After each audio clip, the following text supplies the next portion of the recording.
Hi everyone, Karen here. Hope you're enjoying the shows and what we've been putting out on the YouTube channel and on the podcasts. I wanted to do a bit of deliberate creation teaching here. I wanted to address some of the comments that I had on Penny Kelly's, the show I did with Penny Kelly. I've just come off a conversation with Jamie Butler and I was going to talk about this with Jamie, but we didn't get around to it. We spoke about so many other things.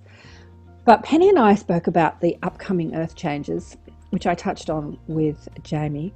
We didn't go too into it. We talked about other things like psychic ability and healing abilities. And we touched on Trump. You know, Penny's written her latest book and she talks about Trump, the sting and politics. And I had so many messages on the YouTube just disgusted, people disgusted in Trump.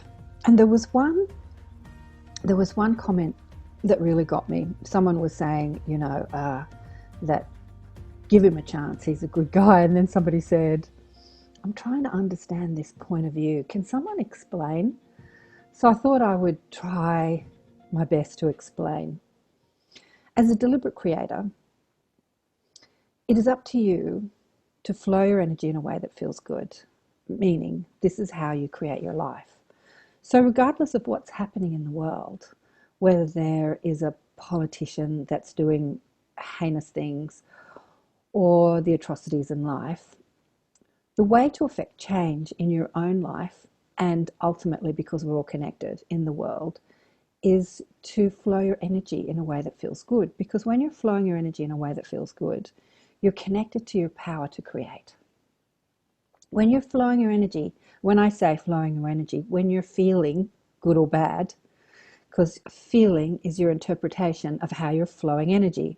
And we're flowing energy based on what we're doing with our belief systems or our thought programs or our thoughts. And we feel how we're flowing our energy because it's emotion, energy in motion. It's our emotion. We're feeling the emotion flowing through us. So when we're feeling good, we're flowing energy in a way that enables us to create what we want in our life.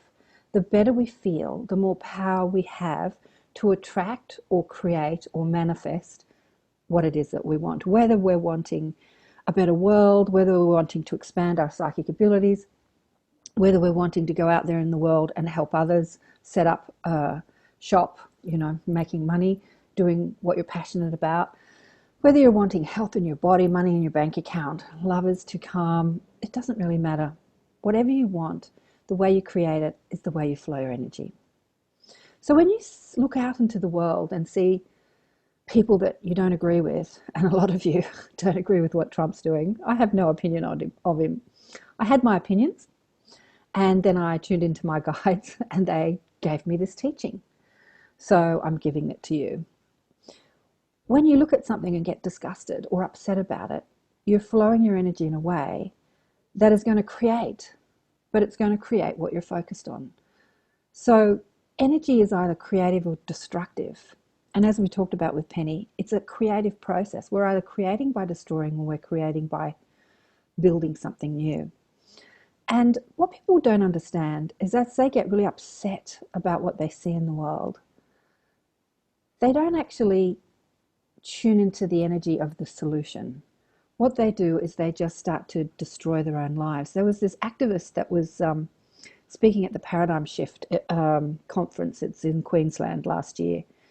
And he's like many people I see in Australia and around the world who's passionate about this world and the environment. And he sees the atrocities that's happening. And he used to get very upset and he's very vocal and he goes out there and screams and yells, we've got to stop this, we've got to stop the killing, we've got to stop the slaughtering of animals, we've got to stop burning the rainforest. And he's screaming and yelling about it, as any good environmentalist or activist would do. But what he found, that the angrier he got and the more resistance and the way he flowed his energy, his own life was breaking down.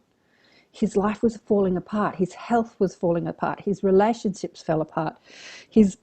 The way to make money fell apart. His own life was breaking down. Remember, energy either creates or destroys. So in his resistance to what he saw in life, he was destroying what he already had created. Don't get me wrong, destructive energy can be a good thing sometimes. But if you don't want to destroy what you already have, then it would serve you to shift your energy from disgust or hatred or upset and finding a way to accentuate the positive, to find something that is more positive in what you're looking at, or don't look at it. You know, when it comes to environmental issues or politicians like Trump, I tell you what, I do pretty well at not looking at the politicians here in Australia, but you can't get away from Trump. He's everywhere. People are talking about him everywhere. It's really hard not to focus on him. Even when you don't watch mainstream media, he's everywhere. So if you are going to focus on it, find a way to focus on it in a way that feels better. It doesn't have to feel great. The better you feel, the better you flow your energy, the more you can create what you want. So I know many of you, you look at him and what he does, and it's not what you want in the world. It's not what you want a leader to do. It's not, you don't agree with his opinions or the way he does things. And so that's understandable that you would want to resist that. So what Penny and I were talking about was that there are systems in place that aren't working for humanity. And most of these systems have been covert. We haven't been able to see them. So we bipple on in life, going to our jobs and paying our bills. And we don't understand that there is a lot of money being focused around the world that is harming the planet and humanity at large. And a lot of politicians smile at you and look really decent and have these lovely faces and say they're going to help you, but they're actually a part of that system. And I think, you know, I'm just giving you a way to feel better about Trump.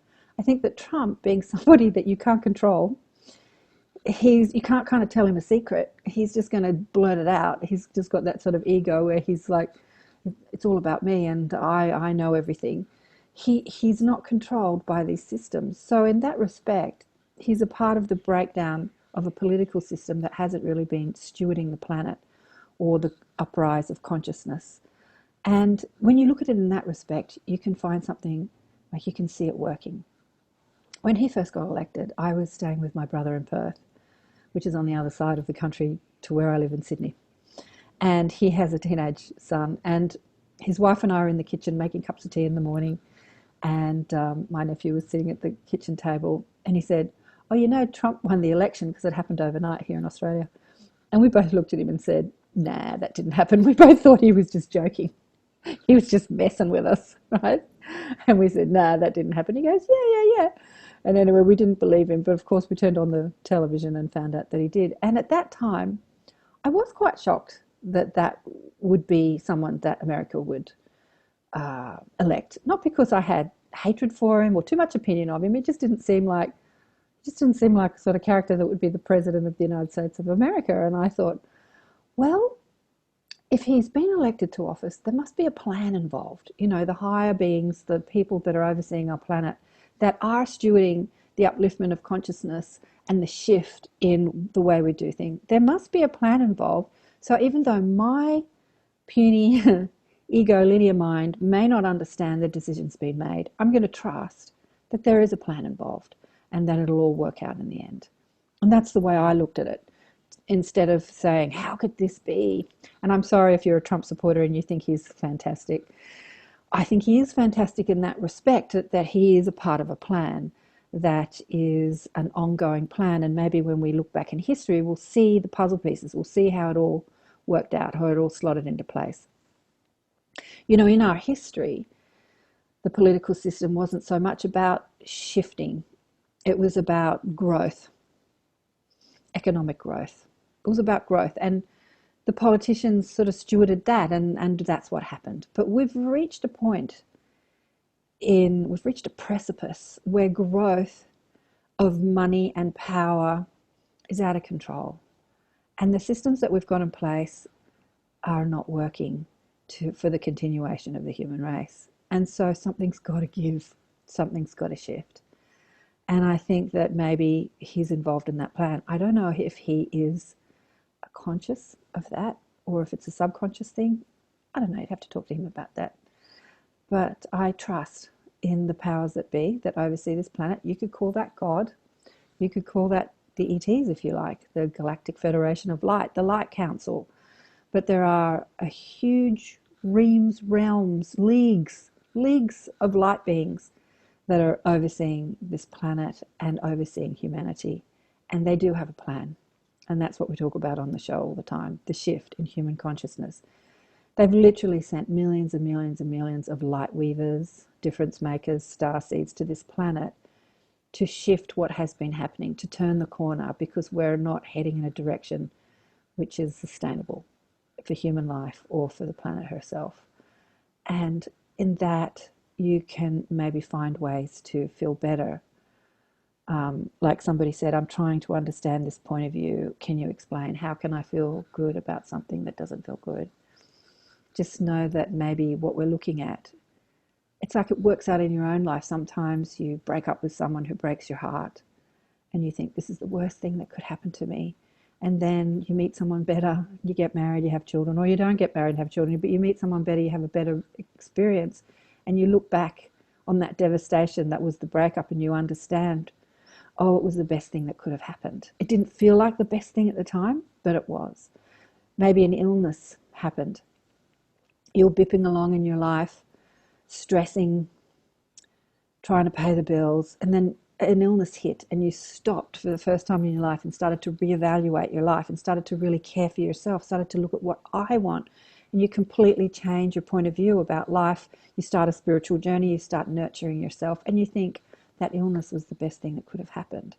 I write about this a lot in the book Awakened by Death. You know, a lot of the stories are about the tragic death, either of the person themselves who got an illness and died on the operating table, or were hit by a truck, Nancy, hit by a truck on her bike, or had the tragic death of a child. A lot of them had the death of a child. And in that tragedy, their whole lives turned around and they started their spiritual path, or they started to understand themselves better. So what looks like tragedy sometimes in the moment, when you move on further down your life and you see how it all unfolds, you can see it was all perfect. But can you find that perfection in the moment? And really, I suppose that's what we're asking you to do. Like, no matter what's happening, you know, we're on fire here in New South Wales. I know there's been fires in the Amazons, there's been fires in California, and in New South Wales, which is the state of Australia, is on fire at the moment. And there's lots of tragedy happening everywhere. And it's only going to ramp up, unfortunately, as this planet is shifting. Things are being shaken up. People need to change what they look at. They need to change what they focus on. We need to be more united, more connected, and flow our energy in a way that enlightens the consciousness of humanity, which is what we talk about on the show a lot, and what I spoke about with Jamie Butler. Our enlightenment comes from our ability to tap into our guidance instead of being in our ego mind and seeing the tragedy as it is, as it's unfolding, and being upset about it. You know, ask your guides, what's going on here, guys? Is there a reason to this? Is there a purpose for this? What's the outcome of this? And that helps you navigate the tragedies in the moment instead of looking back over years and then seeing, oh, I see why that was a gift and not a tragedy. It helps you navigate the tragedies in the moment. That's the expansion of human consciousness, tapping into your intuitive abilities, having access to your knowing, your inner being, your higher self, whatever you want to call it, your guides, your mob. So I hope that helps people with their questions around, I'm trying to understand this point of view. Can you please explain? That was from, I don't know how to pronounce your name, sorry. Mokushka. Good name. Don't know if it's your real name. Lots of the people on YouTube don't even have their real name or a photograph of themselves. And it would be nice if you make comments that I know who I'm talking to. It would be nice. So flow your energy in a way that creates what you want. And remember, when you get angry at someone, you're not hurting them. Your anger or your disgust or your upset at somebody else doesn't hurt them, it hurts you. It destroys what you've created. It might be health in your body. You might be destroying your health, stress, biggest factor in health problems. So it would serve you to not stress. And the way to not stress is to have that, you know, be able to tap in to that higher wisdom and to get some knowledge that allows you to reframe what you're looking at, reframe what you're thinking about, have a higher point of view, see it from a higher perspective or a more expanded perspective, How is it going to unfold in history? I think it was Garnet, actually. Somebody asked Garnet to ask Albert, what's going on with this Trump thing? And this is on another show. It wasn't on my show. And Garnet said, well, I asked Albert. Albert is his guide, as many of you know who watch my shows. And Albert said, imagine that there is a man. He said, we're not going to comment on Trump, but we're just going to give you this analogy. Imagine that there is someone walking down a path, wheeling a wheelbarrow full of manure or shit. And then one day he stops and it tips over and the manure falls out all over the ground. And where the manure fell, flowers grew. I loved that analogy. You can put that analogy on anything you like. It doesn't have to be about the political situation. You can put it in your own life. Sometimes where there's a lot of manure, flowers grow. So I hope you can focus on the flowers and not the manure. Thanks for watching and listening to me. And if you have any questions, please put them in the comments. And if you want to talk more about how to flow your energy, how to find a different perspective so that you can create the life that you want, both for yourself and for the world, join our Inner Sanctum online sessions. I talk about this a lot. Or you can have a personal session with me if you're interested in knowing who your guides are, finding more connection to your intuitive self. So thanks for listening. Love you all. Bye for now.